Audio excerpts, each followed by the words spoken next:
Chapter 8 of Super's manga has been out for a while now, and within that chapter we do have some groundbreaking stuff. But before I go into that, I do want to quickly spotlight the new Dragon Ball Z game that has been announced. As you can see here, we have both Goku and Broly doing the fusion dance. It is an RPG game for the 3DS, and that's all we really have to go off. Other than that, there is not much known about the game. We might have to wait a little longer for more information to come out, but as of right now, I am looking forward to this. Moving on to the new Dragon Ball material, it starts with the fighters sitting down to do their intelligence test to confirm whether or not they can compete in the tournament, and as expected, Majin Buu does not pass this test. A lot of people did predict that Majin Buu wouldn't pass this test, but now that it's 100% confirmed that Majin Buu has indeed failed this test and has been eliminated from the tournament as a result of that, who is going to fill in for Universe 7? The obvious answer is Gohan, but I genuinely do not think Gohan will make an appearance as a fighter in this arc, because if that was the case, Universe 7 would have 3 Saiyans, and to me that just seems like a complete overload of Saiyans. We have Cabe on Universe 6's team who was confirmed to be a Saiyan, so if Gohan was competing you would have a total of 4 Saiyans, and I just don't see them doing that. I'm thinking of 2 different things that could happen. They're either going to let Majin Buu compete anyway, or Beerus and Whis will simply find someone else from Universe 7. Just before I mentioned Cabe and referred to him as a Saiyan, that is because he is a Saiyan, but unlike the Saiyans from Universe 7, the Saiyans from Universe 6 are actually good guys, and they live on planet Salad, which is the original planet of the Saiyans. Again, I was hearing a whole bunch of people predict that the Universe 6 Saiyans would be good guys, but not only are the Universe 6 Saiyans good guys,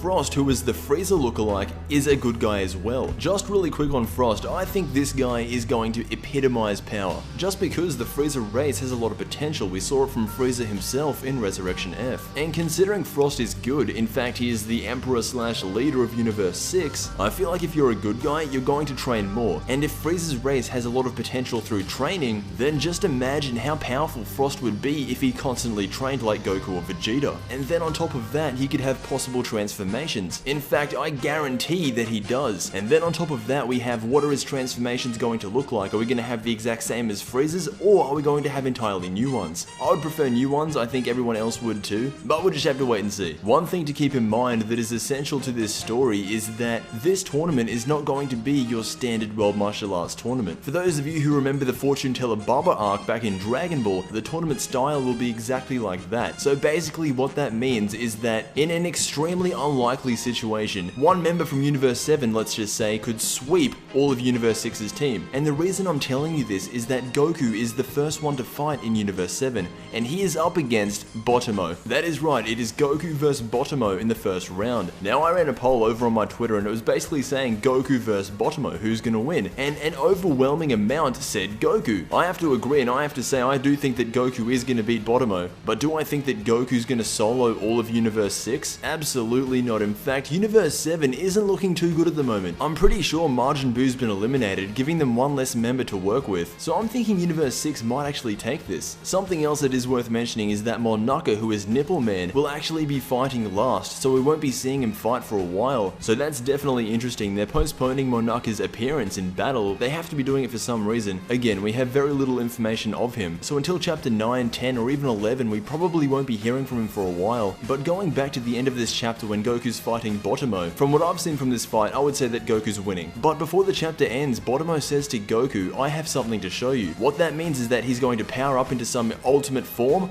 or he's got a special technique. I'm guessing it's some weird technique, but after he says that, unfortunately the chapter ends. But I've got to say, dude, I am loving Dragon Ball Super. Dragon Ball Super to me seems like a mixture of the original Dragon Ball and Dragon Ball Z. It doesn't take itself too seriously, but it does have its serious moments, and I've got to say that is the perfect direction to take Dragon Ball in. You know, Dragon Ball Z was this super serious series. Dragon Ball was a little bit more lighthearted, but again, it did have its serious moments. Dragon Ball Super to me seems like the original Dragon Ball, just with the Dragon Ball Z characters and the Dragon Ball Z experience behind it. So that is basically it for all the new information that we have this month. I want you guys to let me know who do you think is going to replace Majin Buu, if anybody at all. Will it be Oob? Will it be Gohan? I doubt it will be Oob because the time placement's just not right, but who knows? I will see you in the next Dragon Ball Z video.